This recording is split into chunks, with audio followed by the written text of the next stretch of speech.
Y dice aquí Lucas capítulo número 5, aconteció un día, ¿qué día?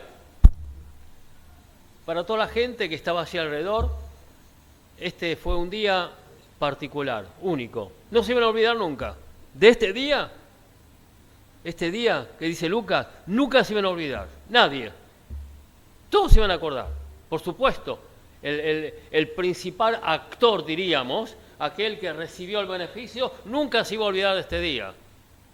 Y cada uno de nosotros nos acordamos el día que nos convertimos. ¿Cómo que no? ¿Qué era? ¿Dónde estaban? ¿Se acuerdan? A ver si podemos hablar. ¿Pueden hablar? Bueno, ¿dónde estaba? ¿Dónde se llevaba a cabo esto? En este día. En una casa. ¿Saben dónde me convertí yo? ¿Cómo? No saben, en una casa. En una casa me convertí. Una casa precaria, de inquilinato. El servicio estaba en la mitad del terreno. Había piezas una detrás de otra. Los primeros, los que estaban adelante, se habían convertido. ¿Sabe qué hacía el hombre? Tenía una cocinita, otro espacio, un espacio más chiquitito ahí, como un comodocito, un dormitorio. Este hombre, muy sencillo, pero excelente predicador, y sencillo en su predicación, ¿sabe qué hacía? Sacaba los muebles, en el ropero le ponía una sábana, sacaba la cama, la desarmaba, sacaba la mesa, desarmaba, y hacía una hora feliz el domingo a la mañana y una predicación a la noche. Ahí me convertí. Una casa que se abría, muy precario, el hombre también muy sencillo, con varios hijos, pero tenía un corazón para el Evangelio. Allí me convertí. Una casa. ¿Qué día? Acá un día que iba a pasar un acontecimiento muy extraordinario, muy grande. El Señor Jesucristo estaba enseñando, como tantas otras oportunidades, los doctores de la ley. Capítulo número 2. ¿Se acuerdan? El Señor Jesucristo estaba preguntando y hablando con los doctores de la ley. Capítulo número 2. Aquí está de vuelta con los doctores de la ley, con los fariseos, aquellos que tenían que explicar y que tenían que enseñar. Él estaba enseñando. En aquel tiempo, el primer tiempo, él estaba, digamos, en alguna manera aprendiendo, respondiendo, pero acá él ya estaba enseñando, él era el maestro, él era el que enseñaba. Y la gente, como dice Mateo, se admiraba de su doctrina. Los fariseos, los doctores, aquellos que eran los contradictores, venían a escuchar al Señor Jesucristo en la casa. ¿Qué era lo que pasaba? Esta casa estaba en Capernaum, al norte del mar de Galilea, un lugar de pescadores. Ahí estaba Pedro y familia y demás. Y allí estaban. Y el Señor Jesucristo estaba enseñando. Y la gente se reunía, atraía a las multitudes. ¿Saben cómo termina el Sermón del Monte? Se admiraban de su... ¿Por qué?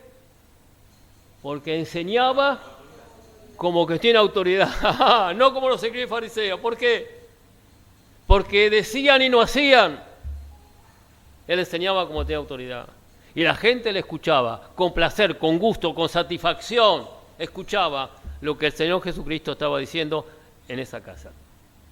Pero de pronto, el gran acontecimiento de la historia, aparece 5 personajes. ¿Sí o no? 5 personajes. Allí la casa estaba abarrotada de gente. Así dice la historia. No podían entrar por ningún lado.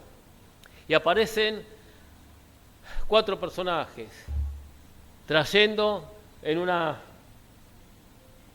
camastro, algo precario, no era una cama, en algunos dice cama, otro algo muy precario.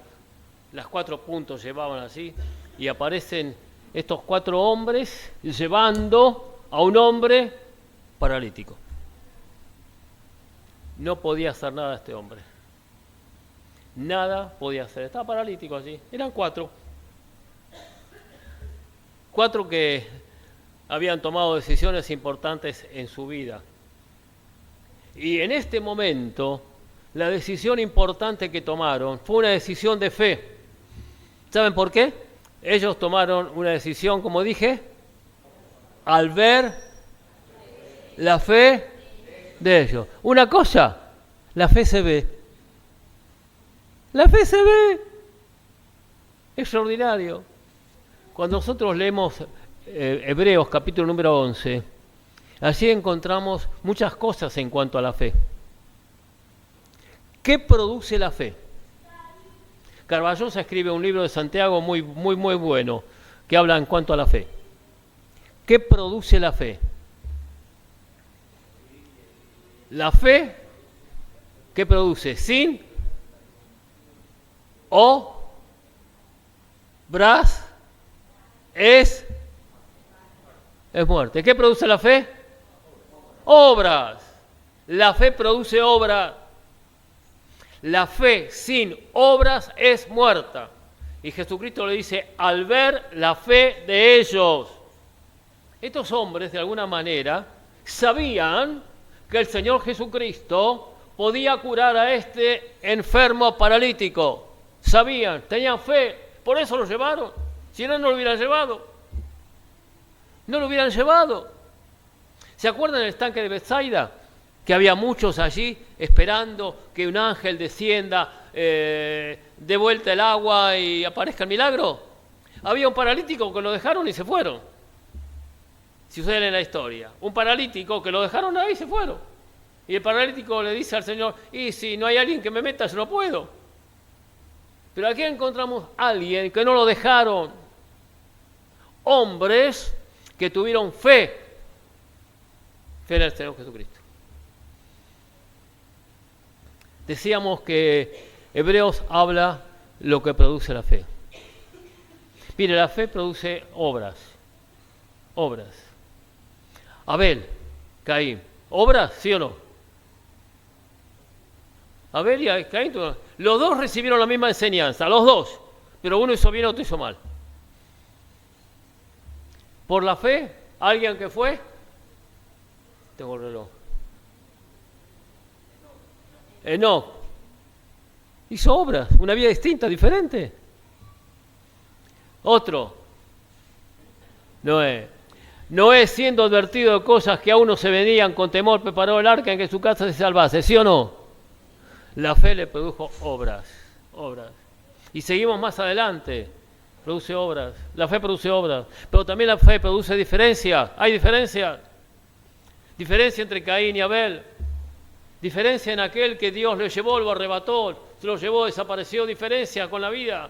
Diferencia en cuanto a Noé. Noé se quedó, se salvó, los otros murieron. Diferencia de Moisés. Él no quiso estar participando de los placeres de pecado de Egipto, dice allí. Diferencia, se dejó Egipto. Diferencia, la fe produce diferencia. Y acá encontramos no solamente que la fe produce obras, produce diferencia entre uno y otro. Extraordinario. Y así encontramos 4 hombres. 4. ¿Cómo se llamaban estos hombres? No se sabe. Yo le puse nombres. Encontré nombres en la Biblia. Encontré nombres. El primero, estamos salteando algunas cosas. Y perdonen que haga el relato, ustedes lo tienen ahí. Lo pueden decir. Yo le puse el primer nombre. El primer nombre le puse Juan. ¿Por qué? No porque yo me llamo Juan. Porque Juan habla del amor. ¿O no? Juan habla del amor. Habla del amor. Mire, para llevar a un paralítico como ese, hay que tener amor.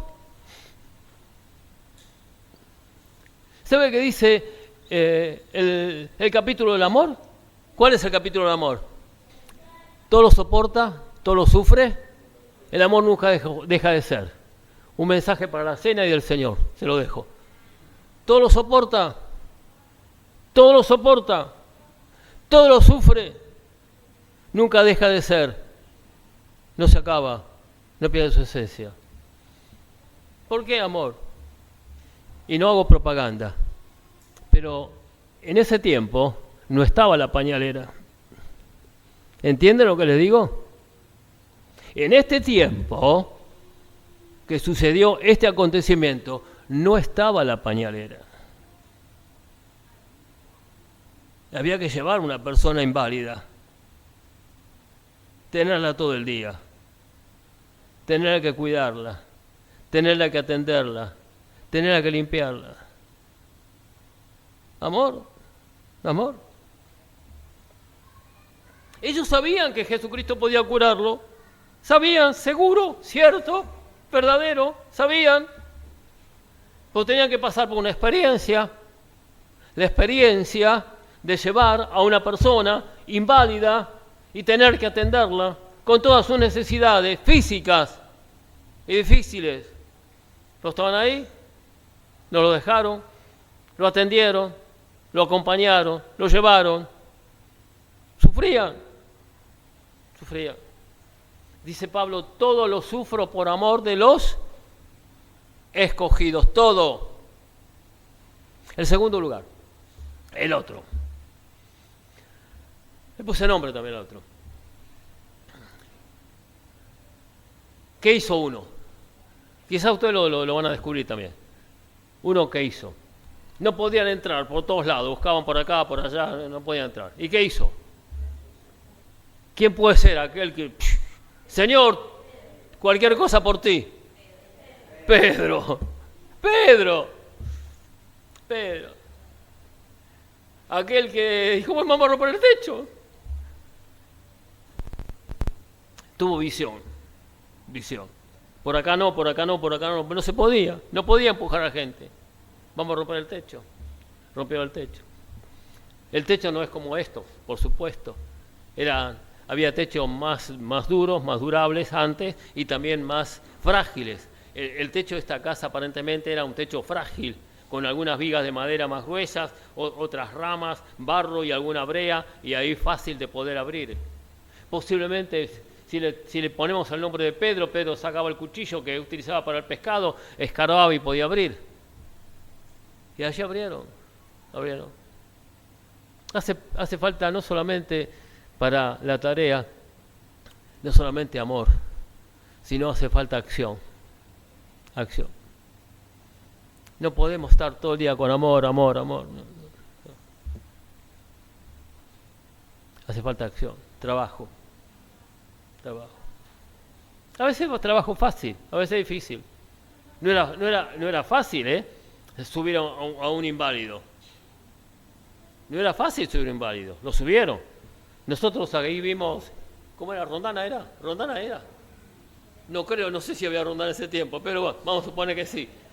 Pero había que subirlo. Y lo subieron.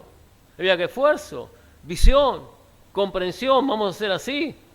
Y lo hicieron. Y sin ninguna duda que los otros estuvieron ayudando también. Pero hacía falta que empiece alguien. Y alguien empezó. En primer lugar, amor. En segundo lugar, ¿cómo? Acción. Pedro. En tercer lugar,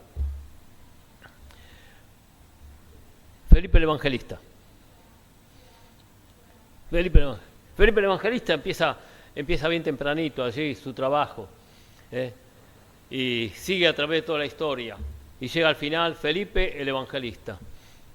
Fue un hombre extraordinario. Cuando miramos la Biblia, cuando el apóstol lo matan a Esteban, el apóstol Saulo de Tarso aprueba lo que están haciendo y dice que la gente fue esparcida y Pablo asolaba la iglesia y fueron por todas partes anunciando el evangelio. Dice, y Felipe el Evangelista. Y Felipe fue al desierto, ¿se acuerdan? Para predicarle a uno ahí en el desierto. ¿Y qué voy a hacer en el desierto? Y hay uno en el desierto. Fue al desierto. Hoy un alma. Es extraordinario el tema de Felipe. ¿Por qué? Porque comenzando de esta escritura, ¿sí o no? ¿Se acuerdan? Mire, para predicar hay que saber la escritura. Para predicar hay que saber la Escritura. Comenzando de esta Escritura, le anunció el Evangelio de Jesús. Otro detalle. Y este Felipe que estaba con otra punta, agarrando y llevando, era el evangelista. Felipe quizás no sabía nada, pero el Evangelio lo recibió ahí adentro. En cuarto lugar, Andrés. Dice que Andrés encontró al hermano y lo llevó a Jesús. Esto lo encontramos en Juan capítulo 1, versículo 40. Andrés habló con su hermano, ya habían hablado con él, le habían hablado de Jesús, y agarró a su hermano y lo llevó. Acá encontramos de quien habla Juan el Bautista, lo llevó a Jesús. Hace falta hermanos que lleven a Jesús. A aquellos que están paralíticos, muertos en delitos y pecados, sin esperanza, sin Dios, sin Cristo, sin nada. Pero hace falta que alguien agarre de una punta y lleve, acompañe, lo lleve a Jesús. Lo lleve a Jesús. Ahora, claro, estos hombres se llevaron la gran sorpresa, porque llevaron a este hombre paralítico, ¿para qué? Tengo 5 minutos nada más. Para que sea sano. ¿Fue sano? Claro que fue sano. Pero fue una sanidad espiritual que él no esperaba. Estos 4 hombres unidos en un mismo propósito, en un mismo anhelo, que este hombre paralítico reciba la sanidad de su cuerpo, recibió la sanidad de su alma. Y dice que la gente se maravillaba porque vio 2 cosas, la gente. Se maravillaba porque vio 2 cosas. En primer lugar, la autoridad de Cristo para perdonar pecados. Él manifestó delante de todos quién era Él, Dios. Él era Dios. El Verbo se hizo carne y habitó entre nosotros. Vimos su gloria, la gloria como del unigénito del Padre de verdad. Él era Dios. Yo y el Padre una sola cosa somos. Por eso la gente dice, solo Dios perdona pecados. Claro que sí. Pero la gente no ubicaba a Jesús, el humano, con Dios, el eterno. Y allí manifestó Él su gloria y manifestó quién era Él, el Hijo bendito y glorioso de Dios. Y sepan que tengo autoridad para perdonar pecados. Y perdonó pecados. Y la autoridad y el poder para dar la sanidad a este hombre. Y este hombre vino por el cuerpo y se fue con la salvación del alma y la salud del cuerpo. Qué maravilloso. Pero hicieron falta 4. Hicieron falta 4. Yo no sé cuál somos nosotros. No sé. Cada uno. Pero Dios nos necesita a todos. Uno, otro necesita a todos. Todos podemos, de alguna manera, llevar a alguien a Cristo. Todos. Nuestro hogar puede ser un hogar de bendición. Villa Salina. Allí empezaron reuniones al aire libre con chicos en un parque. Abajo había juegos, hace años atrás, 60 años atrás estoy hablando, o más. Y allí se formó una iglesia. Muchos lugares, muchos hogares que se abrieron, fueron iglesias, fueron testimonios, llevaron almas a Cristo. Y se necesita esto. Dios los bendiga.